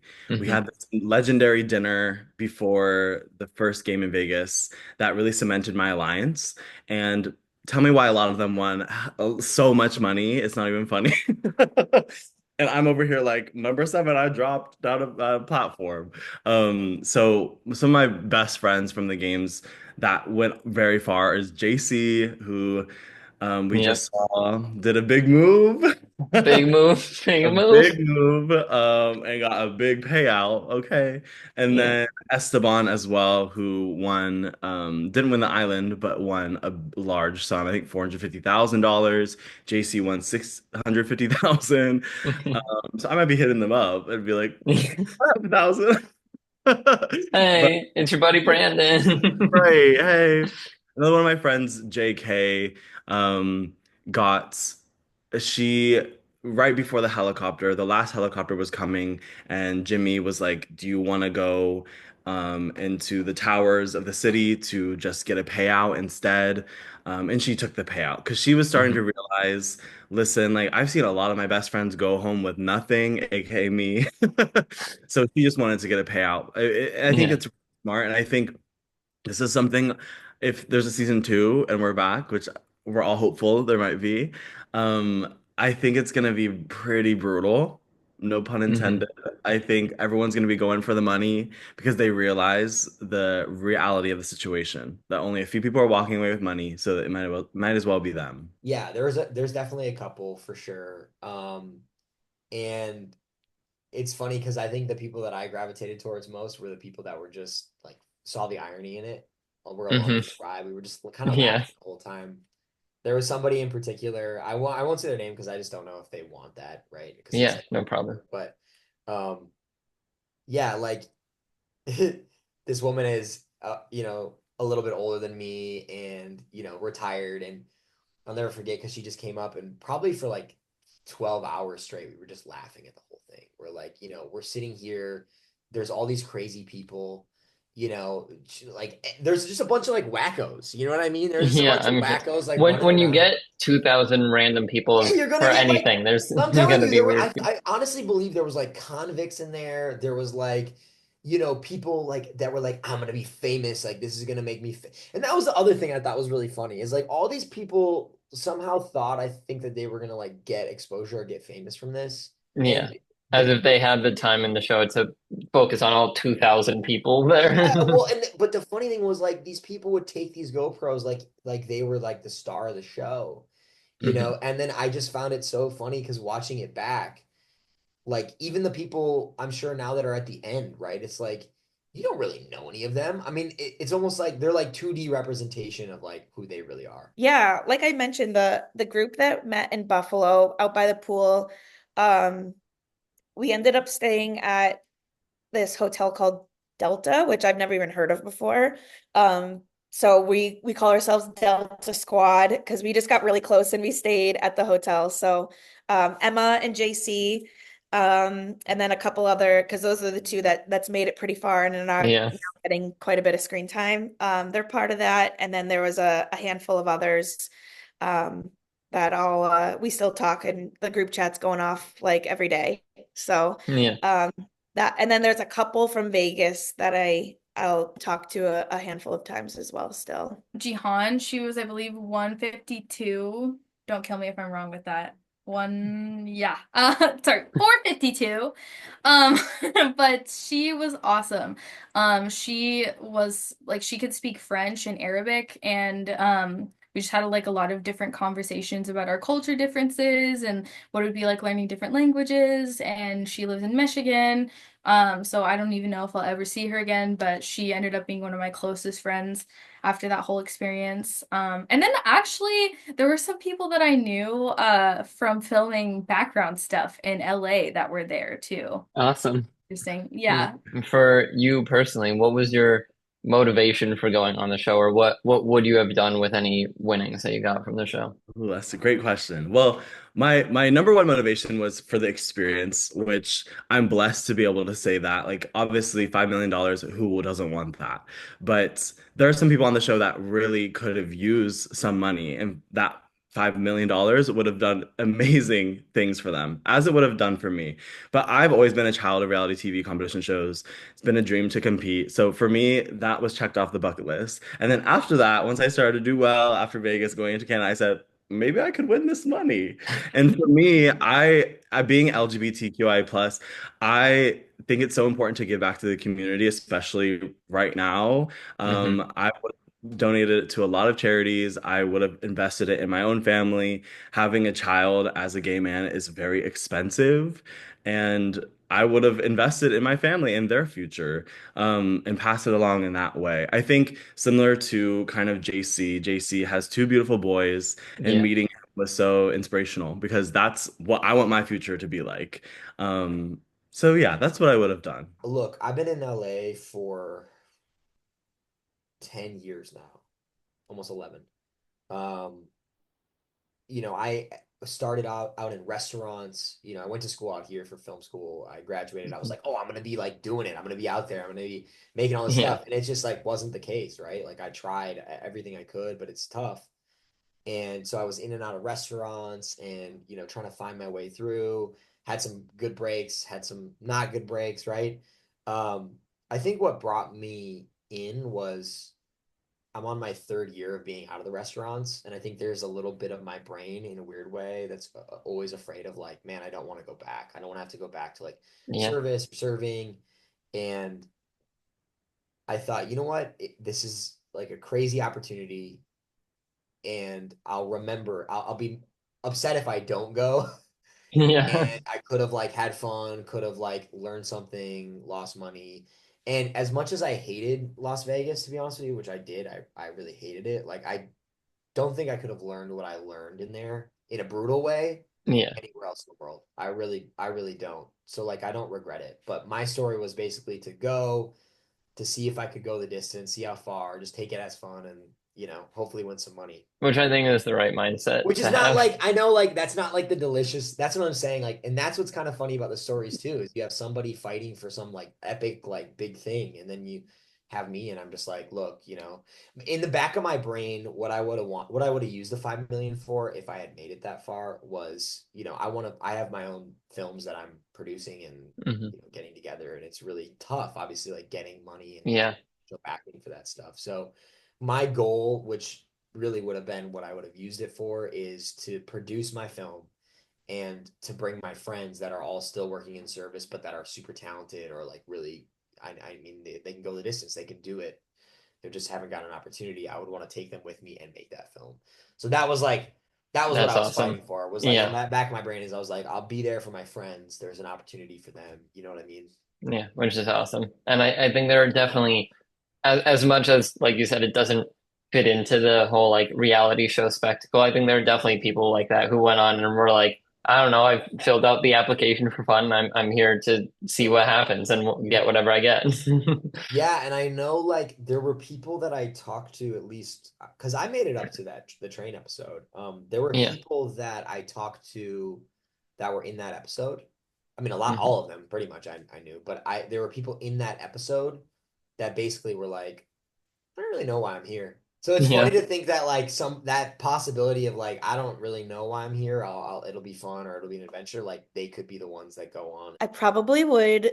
I mean, I probably would be so selfish for this money, I'm not gonna lie. Like there's some people like Twana, like her story, and she wants to help homeless children. Like that is so beautiful, and I commend it incredibly, but I probably would be so selfish with that money and be able to like retire. I'd probably do the invest whatever chunk I got and just like collect the dividends from that and be able to have like this crazy income from like for forever that like I would never Yeah. even have to touch. And yeah, like Mr. B says, it really could be generational wealth that I think it would be amazing to be able to like pass down to like family. And I'm 33 and don't have kids yet.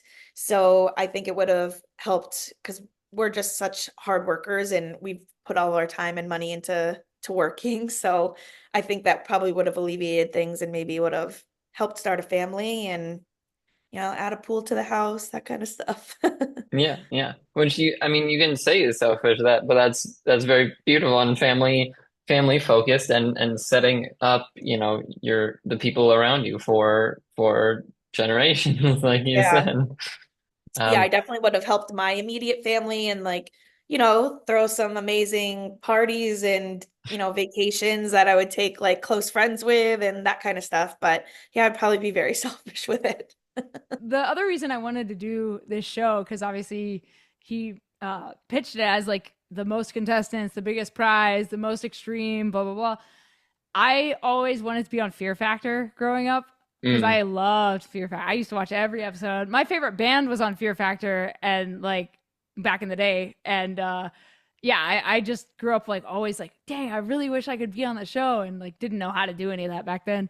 And so this was like the closest that I've gotten to doing something like that, minus the eating bugs and dead things, But yeah, other than that, like it was pretty similar, I think, to like some of the stunts, like the Navy SEAL thing and like yeah, the bar hold stuff. It's also been cool, like as a contestant, to watch the future episodes that are coming out because like I think there's like 700 people in a group chat, and so like every oh episode wow, we're like, oh my god, just like talking about what happened, and I think we're trying to do like a meetup like next year as that'd like be a awesome. just everybody Yeah, get back together. And so yeah, I think we're working on something like that. But it's been cool. Like the biggest part of it is like this new community that like we're just suddenly a part of. And these people were strangers, but like we all went through something together, and we will forever be the first contestants on Beast Games. And nobody yeah, can take that from us, no matter how far you made it. Like we were the first. If I had made major winnings, like the $5 million, I had goals to contribute some of that to public art. So at least where I live in Arizona, everything's really brown. It's really dirt colored everywhere. And in Oregon, that wasn't as much the case. There's a lot of murals and stuff, and yeah, they're kind of just starting to do more murals downtown. But for the rest of this big valley, it's pretty bland. And public art has had lots of statistical relations between positive mental health in people, like if they just see more art on a regular basis. So it would have been really cool to dedicate money just to like having artists be able to put up their sculptures in public or be able to paint more murals and kind of like make this place a little less doom yeah. and gloom.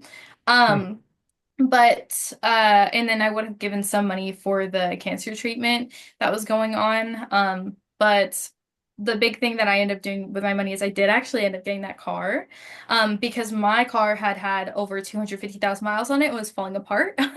So for me, that was like a ticket to my longevity. That's 10 more years that I can have a reliable vehicle and do things Yeah. with my life. Um, but really, just a big motivator was I feel like I had lost faith in myself for a while, that the things that I wanted to do felt so far out there and impossible. And the things that I was actually doing with my life, working in a 911 call center, was very far off from my passions and my original goals in life. And so I had kind of just started to give up on myself. And this was like a reclamation of like, no, I'm not giving up on myself. I'm going to continue to do the things that I'm passionate about. And even after that, it gave me this sense that when I put my eyes on something, I can achieve that. If I really put my heart and Yeah. soul into working towards something, it will happen. And I just had this overwhelming, calming feeling that the things that I have wanted in life that I did so much and moved so far away to achieve would happen. And since then, some other amazing things have happened. Like I ended up joining a band and now we're working on putting an album out and stuff. So it was very life-changing. It sounds really silly, but it was. The funny thing is the episode 0, the YouTube episode where there's 2,000 of us. Yeah. That was filmed in Las Vegas, and they said, "Hey, you're going to be gone for like a week to 10 days." And I remember I came back like 5 days later, and I went to go pick up my son from like camp, and he's walking to the car like all sad. He gets in the car, he goes, "You got eliminated after the second challenge, didn't you?" Like he totally called me. I'm like, "No, no, no, we got home early." But like he was like, it was sweet to see he was disappointed, but he was so excited when he realized that I made it through to the top 1,000, and then ultimately was going to go on to Toronto for Amazon. Just out of curiosity, which BTS was your favorite to watch? That's really tough. I think there's a couple different answers. I loved watching Colin and Samir's BTS with just like the logistics, setting everything up and everything. Um, and then in terms of like getting to hear the contestants' perspective, I love John's BTS of like not only like the finale BTS of like being on set and everything, but especially I just watched the reunion this past weekend, and that was so fun to me. Like seeing everyone come back and like like after bonding on the show, bond about like the finished product and bond on like just reminiscing on all these memories. Those were my two. Colin and Samir blew my mind when I watched that. And again, I lived it, I experienced it, but watching that was like, oh my gosh, I need to watch it again. And then John Uche's, all of his BTS are great. I loved the finale one. And, John was there for a handful of days, so I got to know him and got to speak with him. And it's just like he and his team put out, Drew is his videographer. They put out awesome content, and I can't get enough of Oh yeah. his content either. Yeah, no, it was literally like there was a clip of it where they're with Mr. Beast and he's like, "Yeah, you got to talk to John. Like he has better footage than some of our cameras." I was like, he crushes it every time that he uploads. Yeah, so good. The BTS was as good as the finale to me. I think until recently, until like episode 6 or 7, like I couldn't really name contestants other than like the Yeah. captains or like something huge had to have happened or really had to focus on them for me to know about them. And everyone else was just kind of there versus like now that we're down to the top 10 as we're recording this, it's like, oh, okay, I know all of 10 of these people's names. I have a sense of why they're here and all of that. So that's big. Yep. It's really crazy because if you think about it, it could have been any 10, any Yeah. variation of 10 people. Because a lot of these games, like some of them were skill based, some of them are just luck. And something I will say, which is maybe controversial, I haven't said yet, is some of the people in the top 10 are like, oh, I deserve to be here. We earned our spot. Honey, did you really earn it? Anyone could have got that Call them spot. out, Brand.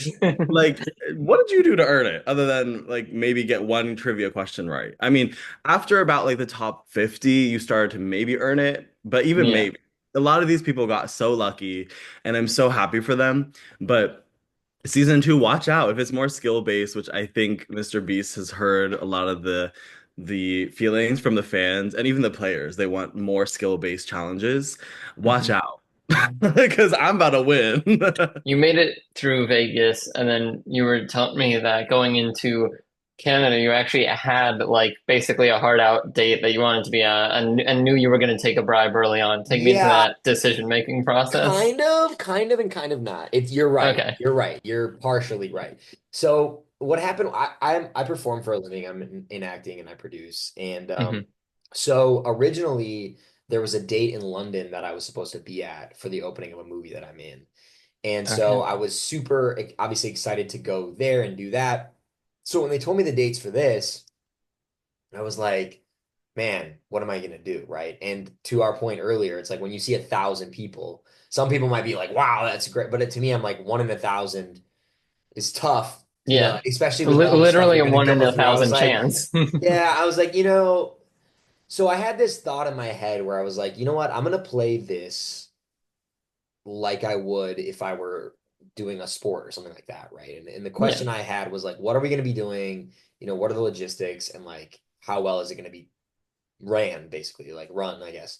And I figured out early on when I got there, I was like, a lot of this, I feel like is going to be chance and not really skill or any kind of, you know, and it pretty much was, right? Like when I watch it, I'm Yeah. like, you maybe, you know, like skill 10%, the rest is just dumb luck or like you chose something right or wrong, right? So once I knew that, I was waiting. I knew I didn't want to leave with nothing or no money because I wasn't there to like be on a camera or like, you know, Yeah. experience the city. To be honest with you, I just wasn't. I was there to make money. That was it. So when I learned about the first game, and I guess I'm kind of stepping ahead, but when I finally did that and I saw there was an opportunity to leave, I was like, love it. Like this is my Gotta opportunity to take make it. money guaranteed and already go.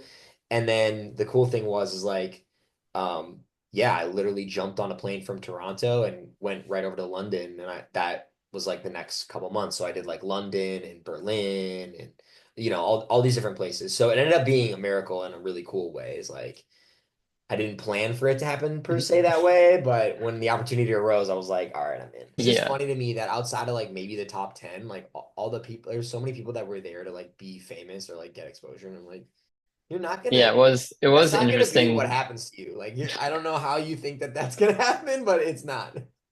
It was interesting hearing Mr. Beast in interviews. He was like, I want to do more like storytelling, character building stuff, but it's gonna take a while. He was explaining that like early episodes, especially episode one, is gonna be pretty similar to what he does on YouTube. It's gonna be like fast cuts, Faster, big faster. extravagant things when and then like at least in my experience, I'm trying to think.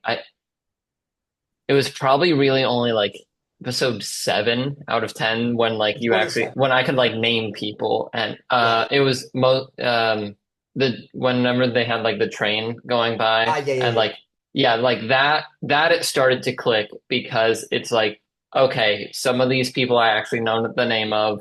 We like every round we're getting flashbacks of like their connections or what led up to it, and like that was kind of the start of like really connecting with them for Getting me. in with the people. Yeah, Yeah. for sure. Because Finding before that, there were just too many to do that which is for. like, you know, it's kind of funny to me, right? As a storyteller, I mean, that sounds lame, but it's true. It's like how I make my living, right? Yeah. It's, you Yeah. know, at what point do you really care, right? And I guess it's one thing. It's like, wow, they hit the button, they got a new car, how cool, you know? But it's like, I think there'd be a great opportunity here to like tell a story. You know what I mean? You spend $100 million on a show, right? Like, I'm surprised there wasn't more of that. Now I get that you have all those people and you have to pare it Yeah. down, but I would think when it gets to the last rounds, like, man, we should really want to know about these people, like really figure out who they are, you know? Yeah. That especially. And even like from the actual show standpoint, there's so much like behind the scenes content coming out, but it's like of Vegas or like the 1,000 person room and kind of like show us behind the scenes of like the top 10 or something like that. Oh, right? You know, and that's what I like, and that's what I'm thinking too, is I'm going like, there's all this footage and all these cameras, you know? And when you cut it down, I'm like, it reads like, you know, we're at the casino and we're just like pulling the slot and it just is moving, which is its own thing. And I get it, like that's fun and people love that. But there's such a rich behind the scenes in terms of like what was actually going on and how people were feeling and morally how people were feeling, right? I Yeah. mean, when you're asking people to do things and eliminate other people or take money and screw somebody over or like you want to know why, you know, you or like Yeah. at least hear it and like I think that would have been really delicious. And if he ever did something, which I'm guessing he'll get the opportunity to do the show again, it's like Definitely. Yeah. maybe they should, yeah, like keep it like get the stories involved, get the people involved. For you in particular, while doing the Vegas games, this first round of the Toronto games, were you kind of like having that go on in your mind of just like thinking of the videography side of it all? Yeah, like pretty much the whole time. And I think it actually helped me a little bit because I've been on big film sets before and I also do a bit of acting here and there. So I understand that it takes hours to reset a scene or light a scene or whatever. So I think like mentally that helped me because I understood the process more than like I think other contestants that were there that may have just left because they were bored or tired or wanted their Yeah. phone or whatever, you know. So I think that helped a lot. And I did also speak to a couple people in Toronto on production about, you know, I noticed there were a lot of female camera operators, which in this industry is not the norm, if you will.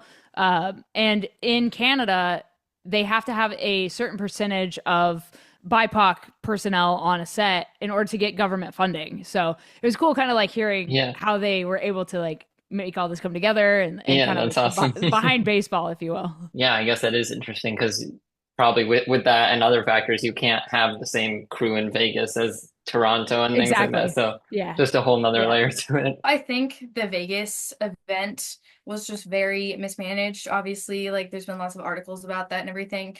And so I think there were some hotels where they were on crackdown mode. They were like, if you leave your hotel room and we catch you, you'll be eliminated. Oh, My wow. hotel, I was with Brandon, it's super chill. They did not care. And so we were just downstairs talking, like playing games with each other, and like we had the bracelet on. And even though it was turned like backwards and everything, like I'm sure someone, if they were paying really close attention, would be able to tell, oh, there's this giant group of people and they all are dressed similarly or they have certain things, you know. Since winning, you know, getting this massive amount of money, how has it been raising awareness for creatine transport deficiency and just like starting your foundation? It's been an absolute blessing. You know, the ultimate aim for me joining Beast Games was to try to find a platform to share more about my son Lucas's condition, creatine transporter deficiency or CTD, and the amount of awareness that we have created. Like, you know, literally the creatineinfo.org website has gotten 100-fold increase in visitors. Our organic donations have increased by, I think, 20-fold. And more people are asking about, you know, what is creatine transporter deficiency? What is creatine? You know, most of us have heard about it, you know, especially for bodybuilders or athletes, but regular people can benefit from supplemental creatine as well. But for kiddos like my son Lucas, who can't get creatine to his brain, it's kind of devastating. So it's neat to have more and more researchers show interest, more and more parents kind of go, gosh, maybe my child might have this. We haven't got a diagnosis. And then ultimately to see people who want to help contribute, it's been awesome. And I think, you know, God willing, this is just the start, you know, because my ultimate aim is to try to find a treatment for kiddos like Lucas. And I think we're off to a great start. That's amazing. I mean, like hopefully it cures in coming in the future and everything. But I mean, so far just the awareness, everything has, I'm sure, been so important and everything like that. And I can tell that it's genuine that like all this help is so important to you. I mean, like especially with like the rucking trip you just did was insane. Like it wasn't like something for the show, you know. This is becoming your life after the show as well. You're continuing to push, do all this. So it's just amazing to see all of that. And I'm really looking forward to where everything goes in the future. So the last thing I want to get into is this breakdown that Logan Paul did on his vlog of like the top 10 Beast Games contestants. And I just want to see what you think of his breakdown of you. Player 831, I call him the Silver Surfer. His hair is wild. it's not wild, but bro, it's so silver. Like, is that natural? That's Ryan Serhant. That's Ryan Serhant, the real estate agent. This is my favorite character on the show. He just seems like a good guy, a good dad, trying to win so he can raise money to find a cure for his son's brain disease. And he called out player 566, looked him right in the eyes and said, that was a thing to do. Someone had to confront him, and it was this guy. I think he should win the show as well. Even before that, he sent me a DM, you know, just saying, hey, congrats, man. I'm so happy for you and your family. And Logan, you know, obviously I'm kind of a different generation, but he's from Ohio. That's where I'm from. We went to the same college. So it's like, you know, I always had these ties to Logan. It was just, yeah, it's just super impressive. This is a guy who's got, you know, 20 million followers. Everything he touches turns to gold. For him to reach out and to kind of see it, the human side of him was touching. You know, he really wished me well. And then for him to share, you know, calling me the Silver Surfer and his favorite contestant, like it was awesome. I got two questions for you if you're up for it. Yeah, absolutely. Let's go. Okay, so first, are you going to apply or have you applied to season 2? I have applied to season 2. I mean, we'll see how it goes. I'm like starting to get nervous because I've talked to a couple of contestants from season one, and they're like, "Yeah, I applied and heard back 12 hours later, 24 hours later, and it's been I think like 2 days now." And I'm like, "Well, is it coming? Is it coming?" And If it so, makes you feel any better, for season one, I was in your shoes going, I haven't heard anything. I haven't heard anything.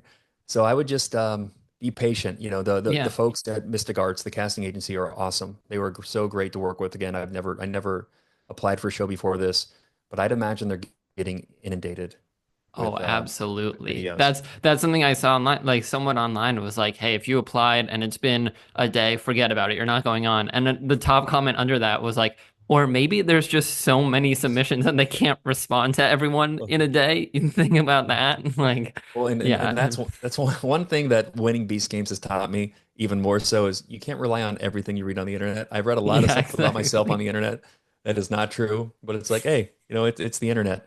Um, and then what is the kind of the most exciting or most interesting kind of podcast guest you've had in kind of the in recent months? That's so tough. In recent months, Or you can say I'm forever. I mean, I'm open to. Yeah, I'm trying to think. I mean, forever it's been especially like I've had for a while now the concept or the goal of it being mostly music artists, music podcasters, because that's like more my lane. I want to be a Yeah, music producer and everything. And so that's been fun to just like meet people. Well, I mean, first of all, like upon interviewing, meet people that are like I feel like leagues above me and just give me the time to sit down and have an interview. That's amazing. And then also honestly, like smaller artists who I like interview and whatnot, and then have since seen like huge growth for. I mean, like years ago, I think literally one of my first podcasts, I think it's like around like episode 20 or episode 18 or something. I talked to this group called the Astronomers, who were like pretty small at the time, everything. But I just loved their like music production, their sound and everything.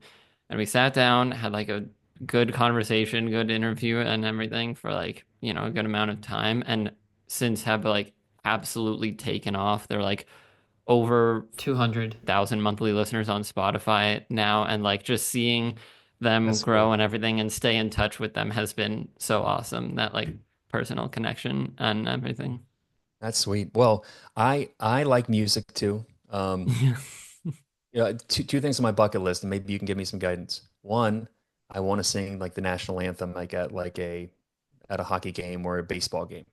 Yeah. Um, and two, like if I like, I love old music. Like I look kind of look like an old man, but kind of my music taste is even older. It's like my great grandpa's music, like 1930s and 40s singers and standards. Um, any tips that you would give kind of an aspiring guy like me who loves music and is a decent singer, what would you do to try to get your music out there? I mean, in terms of getting it out there, there's like a bunch of ways for just distribution. I mean, obviously, like YouTube, SoundCloud, these like free things that you can just like upload to and everything. Um, and then in terms of distribution, I mean, it's gonna sound sponsored because I do have like a promo code or promo link with them, but DistroKid is what I use to get music onto like streaming platforms like Spotify, Apple Music, things like that. And it's very affordable. It's like $2 a month, and will send your music to Spotify, Apple Music, Pandora, Amazon Music, all these places. And so that's been super helpful for me and like really Sweet. opened my eyes to like anyone can do this. No, no, And thanks for sharing that. That's, I mean, like for me, like again, like this is all new to me, so I'm like going, yeah. I need to take in as much as I can. Absolutely. No, and I love that for you. I'm excited to hear whatever you make. And in terms of like the getting started that you brought up, that like pieces of advice that I heard getting started and I was like, yeah, but I've actually seen work is just get started. Like Yeah, do it. Like yeah. start working on it. Do whatever like might be bad at the beginning. I have plenty of bad stuff out there with the music, but it's nice to like look back and be getting better because I can now look back and be like, yeah, that was bad and see where I've grown and see the trajectory of all that.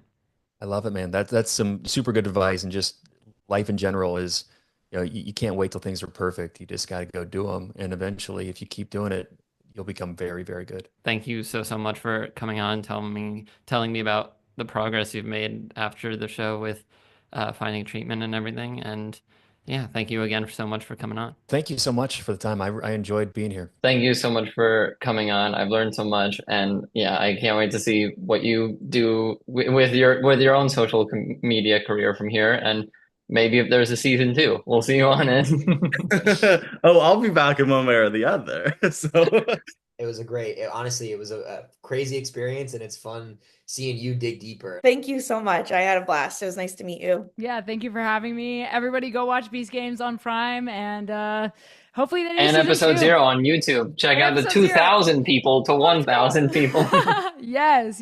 And Jimmy, please do season 2. Please bring us back. Thank you. Have a good day.